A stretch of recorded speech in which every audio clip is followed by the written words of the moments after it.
नमस्कार दोस्तों, मैं अजीत सर रीजनिंग आपके अपने YouTube channel technical study point में एक बार फिर से स्वागत करता हूं। दोस्तों, आज हम पढ़ने वाले हैं रीजनिंग का टॉपिक। यहां पर लेकर आया हूं मैं आपके लिए क्रम परीक्षण रैंकिंग टेस्ट। यहां पर हम पढ़ने वाले हैं। तो देखिए, सबसे पहले इस रैंकिंग टेस्ट में दोस्तों आज हम पढ़ने वाले हैं कि क्रम परिवर्तन के आधार पर रैंक निकालना। हमें किसी पंक्ति या कक्षा में यहाँ पर व्यक्तियों को बैठाया जाएगा, दो व्यक्तियों को बैठाया जाएगा, उनकी दोनों तरफ से, एक की बाएं से दूसरे की दाएं तरफ से रैंक दी जाएगी और हमसे कहा जाएगा कि ये बाद में अपनी स्थान परिवर्तन कर लेते हैं।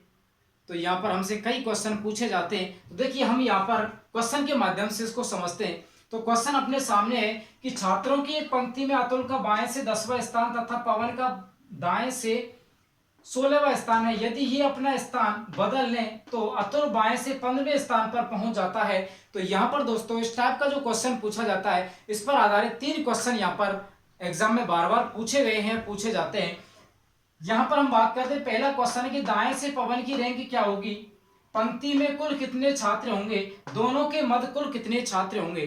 तो दोस्तों सबसे पहले मैं आपको इस टाइप का क्वेश्चन करना, पहले तो मैं बेसिक तरीके से बताऊंगा डायग्राम के माध्यम से, उसके बाद डायरेक्ट मेथड बताऊंगा कि चुटकियों में अपन इसका आंसर निकाल पाएंगे। तो देखिए, सबसे पहले हम डायग्राम की बात करते हैं। तो हमसे कहा कि छात्रों की एक पंक्ति में सबसे पहले हमें एक पंक्ति बना देनी है। तो देखिए, सबसे पहले हमने ये बना दी एक पंक्ति। तो ये एक पंक्ति हो गई। हम अब देखो, ये जो पंक्ति है ये तो इसका हो गया बायां भाग। ये तो कौन सा हो गया, बायां भाग, जिससे हम बोलेंगे लेफ्ट। इसको हम एल से भी डिनोट कर सकते हैं। ये हो गया अपना दायां भाग, ये हो गया दायां भाग, जिसे हम कहेंगे राइट। इसको हम आर से भी डिनोट यहां पर कर सकते हैं। अब दोस्तों हमसे कहा कि छात्रों की एक पंक्ति में जो अतुल है वो बाएं से कौन से स्थान पर बैठा है, 10वें स्थान पर। अब इस पंक्ति में अतुल को हमें बैठाना है बाएं से 10वें स्थान पर। ये बायां है, ध्यान रखना, ये बायां भाग है। जब भी कहेगा बाएं से तो हमको बाएं से किधर चलना है, दाईं तरफ। जब भी कहेगा दाएं से तो दाएं से किधर चलना है, बाईं तरफ। यदि हम यहां पर बैठे, हमसे कहा कि बाएं से 10वें स्थान के बाएं, तो यहां पर जब हमें तो बाएं चलना है तो वापस आना होगा क्योंकि बायां इधर है। यहां पर है, हमसे कहेगा दाएं तो हमें आगे चलना क्योंकि दायां इधर है। तो ये चीज ध्यान रखना। तो हमसे कहा है कि जो अतुल इस पंक्ति में बाएं से कौन से स्थान पर बैठा है, ये अतुल है और अतुल बाएं से बैठा है 10वें स्थान पर। और हमसे कहा है कि इस पंक्ति में जो पवन है, पवन जो है वो कौन से स्थान पर बैठा है, दाएं से। पवन बैठा है 16वें स्थान पर। उसके बाद हमसे कहा कि यदि ये दोनों अपना स्थान बदल लें, यदि ये दोनों अपना स्थान बदल लें, अर्थात अतुल यहां से पवन के स्थान पर चला जाए, अतुल तो यहां पर चला जाए स्थान चेंज करने के बाद, और पवन यहां से कहां चला जाए, यहां। हमसे कहा है कि जब ये दोनों अपना स्थान बदल लें, जब स्थान बदल लें तो अतुल बाएं से 15वें स्थान पर हो जाता है। स्थान बदलने के बाद बाएं से अब अतुल कौन से स्थान पर पहुंच गया, 15वें स्थान पर पहुंच गया। अब यहां पर अतुल कौन से स्थान पर आ गया, 15वें स्थान पर यहां पर आ गया। अब देखो, ये हमारा जो क्वेश्चन ने हमसे कहा, हमने उसके आधार पर डायग्राम बना दिया। अब यहाँ पर 3 क्वेश्चन हमारे सामने, पंक्ति में कुल कितने छात्र होंगे, दाएं से पवन की रैंक क्या होगी, दोनों के मध्य में कुल कितने छात्र होंगे। तो तीनों क्वेश्चन को हम यहाँ पर देखेंगे। तो सबसे पहले हम करते हैं यहाँ पर क्वेश्चन नंबर 2, पंक्ति में कुल कितने छात्र होंगे। सबसे पहले अब हम इसमें निकालेंगे कि पंक्ति में टोटल कितने छात्र बैठे हैं। तो देखिए, टोटल निकालने के लिए हम क्या करते हैं, जब भी हमसे कुल पूछा जाता है तो एक व्यक्ति की, ध्यान रखना, किसी भी एक व्यक्ति या वस्तु की दोनों तरफ से रैंक दी हुई होती है। और जब दोनों तरफ से रैंक दी हुई होती है तो दोनों रैंकों को जोड़ करके माइनस हम 1 करते हैं। देखो, यहां पर ये जो है अतुल, यहां पर कौन है, ये अतुल है। अतुल का हमें बाएं से स्थान दे रखा है कौन सा, 15वां। और अतुल का यहां पर दाएं से स्थान कौन सा दे रखा है, 16वां। हमें पंक्ति में कुल व्यक्ति निकालना है, कुल छात्र। तो देखो, यहां से हमने चलना स्टार्ट किया, हम यहां अतुल पर पहुंचे। अतुल कौन से स्थान पर मिला, 16वें स्थान पर। जब हम बाएं से चले, जब हमने दाएं से चलना स्टार्ट किया तो अतुल हमको कौन से पर मिला, 16 पर। दोस्तों यहां पर ये जो अतुल है इसको हमने कितनी बार गिन लिया, 2 बार गिन लिया। जबकि हमको पंक्ति में कुल छात्र निकालने तो प्रत्येक व्यक्ति को केवल कितनी बार गिनना होगा, 1 बार गिनना होगा। लेकिन अतुल को हमने कितनी बार गिन लिया, 2 बार। बाएं से चले हम तो भी हमने देखो यहाँ अतुल को गिन लिया। यहां से जब हम चले बाएं 15वें स्थान पर है अतुल, दाएं से चले तो भी हमने गिन लिया अतुल 16वें स्थान पर है।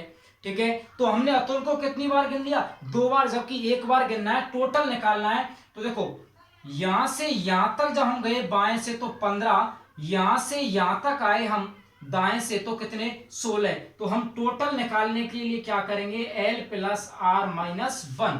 ये आपने सभी ने ये सूत्र पढ़ा होगा। जब भी टोटल निकालना, T का मतलब होता है टोटल कुल, L का मतलब लेफ्ट बाएं और R का मतलब होता है राइट दाएं। तो बायां प्लस दायां और -1 कर देंगे। अब दोस्तों -1 क्यों किया, क्योंकि यहां पर ये जो पर्सन है इसको हमने कितनी बार काउंट कर लिया, 2 बार, जबकि करना कितनी बार, 1 बार, इसलिए हम इसको 1 बार क्या कर देते हैं, माइनस। तो हमारा ये यहां पर देखो एक सूत्र निकल के आ गया कि जब भी कुल निकालना है तो बाएं दाएं से उस व्यक्ति की रैंकों को जोड़ देना है और -1 कर देना है। अब बाएं से रैंक कितनी है 15, दाएं से कितनी है 16, -1, तो यहां पर कितना आ जाएगा 30।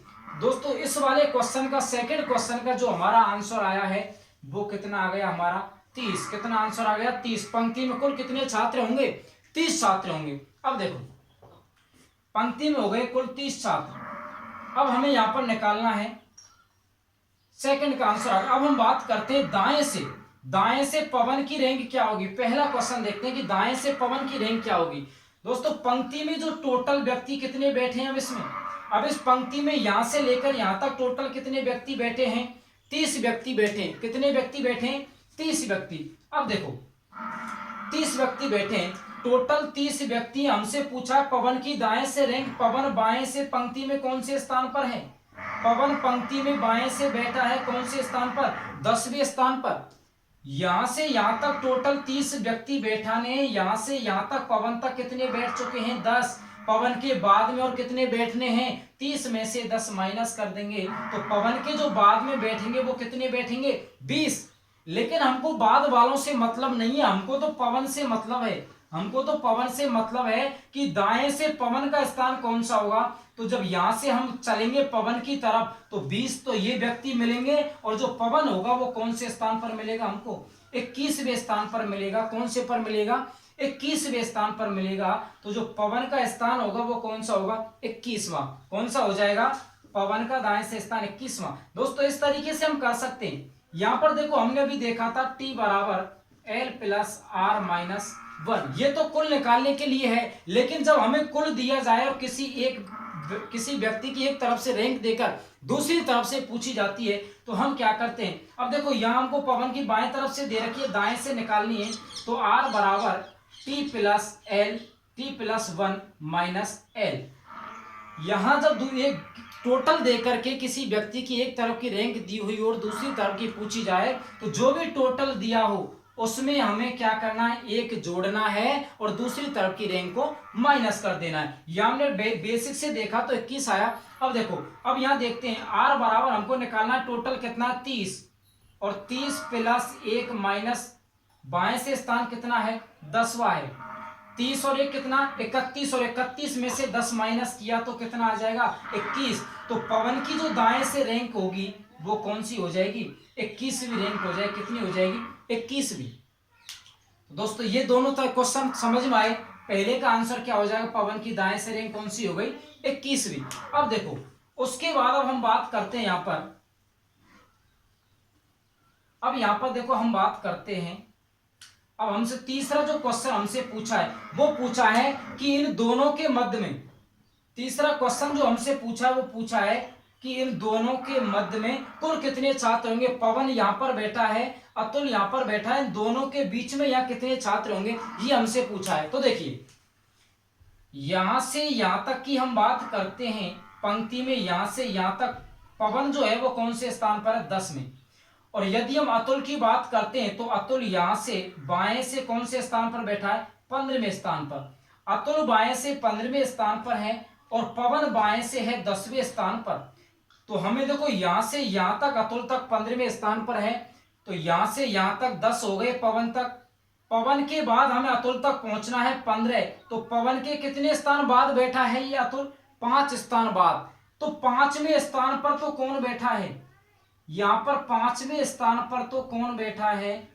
अतुल बैठा है। पवन के 5 स्थान बाद बैठा है अतुल, लेकिन हमको दोनों के बीच में देखना है। तो देखो पवन के बाद 5वें स्थान पर है, 1 2 3 4, 5वें पर कौन बैठा है? अतुल। हमसे दोनों के बीच में पूछा है, तो 1 2 3 4 दोनों के बीच में यहाँ कितने आ जाएंगे? 4। तो दोस्तों हमारा तीसरे क्वेश्चन का जो आंसर होगा वो कितना हो जाएगा? 4 के दोनों के बीच में कितने छात्र होंगे? 4। दोस्तों ये तो था इसका बेसिक डायग्राम, लेकिन हमको एग्जाम में इस तरीके से नहीं करना है, बेसिक नहीं करना है। इसके लिए मैं डायरेक्ट आपको शॉर्ट तरीका यहां पर बता रहा हूं। देखिए किस तरीके से हमें करना है।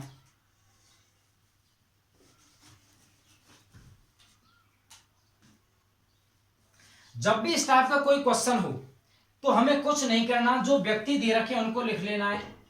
अतुल दे रखा है, एक दे रखा है पवन। हमसे कहा है कि भाई अतुल का जो बाएं से स्थान है वो कौन सा है? 10वां। और जो पवन का दाएं से स्थान है वो कौन सा है? 16वां। उसके बाद हमसे कहा है कि जब ये दोनों अपना स्थान बदल लेते हैं तो पवन बाएं से कौन से स्थान पर चला जाता है? 15वें स्थान पर चला जाता है। ठीक है, अब देखो ये हमको क्वेश्चन में दिया है, हमने इस तरीके से लिख दिया। यहां स्थान बदलने पर अतुल कौन से स्थान पर चला जाता है? 15वें पर। इस तरीके से हमें जमाना और कुछ नहीं करना है, केवल इस तरीके से हमको क्रॉस करवा देना है। इस तरीके से हमको क्रॉस करवा देना है। देखो यहां वैल्यू आमने सामने, लेकिन इसके सामने कोई वैल्यू नहीं है। ठीक है, स्थान बदलने के बाद अतुल का तो रैंक आ गया 15वां, लेकिन जब स्थान बदलेंगे तो पवन का रैंक दाएं से क्या आएगा? एक तो हमको ये क्वेश्चन पूछा है कि दाएं से पवन की रैंक क्या होगी। एक हमसे पूछा पंक्ति में कुल छात्र, एक पूछा कि दोनों के मध्य में। अब यहां हम तीनों क्वेश्चन का देखिए डायरेक्ट आंसर निकालेंगे। यदि हम बात करते हैं पहले क्वेश्चन की कि दाएं से पवन की रैंक क्या होगी, तो हमें कुछ नहीं करना दोस्तों। पहले व्यक्ति के या एक व्यक्ति के स्थान में जितने की कमी या वृद्धि होती है, डायरेक्ट दूसरे के में उतने की कमी वृद्धि कर देनी है, आंसर आ जाएगा। अतुल का पहले स्थान था 10वां, स्थान बदलने पर स्थान हो गया 15वां। तो यहां पर जब स्थान बदला तो यहां पर कितने की वृद्धि हुई? इसके स्थान में 5 की वृद्धि हुई। तो जितने की कमी वृद्धि इसके में हुई उतने की उसके में वृद्धि कर देंगे। पवन का पहले 16 था, स्थान बदलने पर जब इसके में 5 की वृद्धि हुई तो इसके में भी कितने की वृद्धि होगी? 5 की। तो 16 और 5 कितना आ गया? 21। तो यहां पर पवन की जो दाएं से रैंक आएगी वो कितनी आएगी दोस्तों? 21। उसके बाद अब हम निकालते हैं पंक्ति में कुल छात्र कितने हैं। पंक्ति में हमको निकालना है कुल छात्र। कुल निकालने के लिए हमें कुछ नहीं करना। ये जो आपको क्रॉस दिखाई दे रहा है, ये जो क्रॉस दिखाई दे रहा है, किसी भी एक वैल्यू को उठा लो आमने सामने की को, या तो आप इन दोनों को उठा लो या आप इन दोनों को उठा लो। दोनों को जोड़ करके डायरेक्ट -1 कर दो, कुल छात्र आ जाएंगे। यदि हम बात करते हैं, देखो इस वाली लाइन को हम यहां पर लेते हैं क्रॉस की को, यहां कितनी वैल्यू है? 15, यहां कितनी है? 16। 15 प्लस 16 और -1 कर देना है, डायरेक्ट आंसर कितना आएगा? 30। कुल कितने आ गए? 30। इसको भी ले सकते हो या इसको भी ले सकते हो, 21 और 10, 21 और 10 31, -1 कर दिया, कितना आएगा? 30। तो हमारे टोटल कितने आ गए? 30। समझ में आया? डायरेक्ट हमें क्रॉस करना है। क्रॉस करने के बाद आमने सामने की दो वैल्यूओं को जोड़ना है, -1 कर देना है, टोटल निकल जाएगा। अब हमसे पूछा है तीसरा क्वेश्चन कि दोनों के मध्य में कुल कितने छात्र होंगे। दोनों के मध्य में निकालना है। तो देखो चाहे तो इस वैल्यूओं को लो, चाहे तो इन दोनों वैल्यूओं को लो या इन दोनों वैल्यूओं को लो। किसी एक व्यक्ति की पहले और बाद के दोनों स्थानों को हमें लेना है, उनके बीच का अंतर निकालना है। यदि हम अतुल की बात करते हैं, पहले 10वां स्थान था, बाद में 15वां हो गया, 10 से 15 हो गया, कितने का अंतर था? 5 का अंतर आया। तो जो अंतर आएगा दो इसके स्थान में, एक व्यक्ति के पूर्व परिवर्तित स्थान में जो अंतर आएगा उसमें से डायरेक्ट -1 कर देना है। आंसर कितना आ जाएगा? 4। दोनों के बीच में मध्य में कितने होंगे? 4। या तो इसकी बात करो या इसको लो। यहां पहले 16वां था, बाद में 21वां हो गया, दोनों के बीच का अंतर कितना है 5, -1 कर दो डायरेक्ट कितना आ जाएगा 4। तो दोस्तों ये समझ में आया होगा। जब भी इस टाइप का कोई क्वेश्चन हो तो डायरेक्ट इस तरीके से कर देना। 3 टाइप के क्वेश्चन पूछे जाते हैं, 3 टाइप का क्वेश्चन का देखते ही आंसर आएगा। मात्र 10 सेकंड में तीनों क्वेश्चन आप यहाँ पर सॉल्व कर सकते हैं। तो दोस्तों समझ में आया होगा। आज के लिए इतना ही काफी है, बार बार प्रैक्टिस करना। मिलते हैं अगली क्लास में। Best of luck.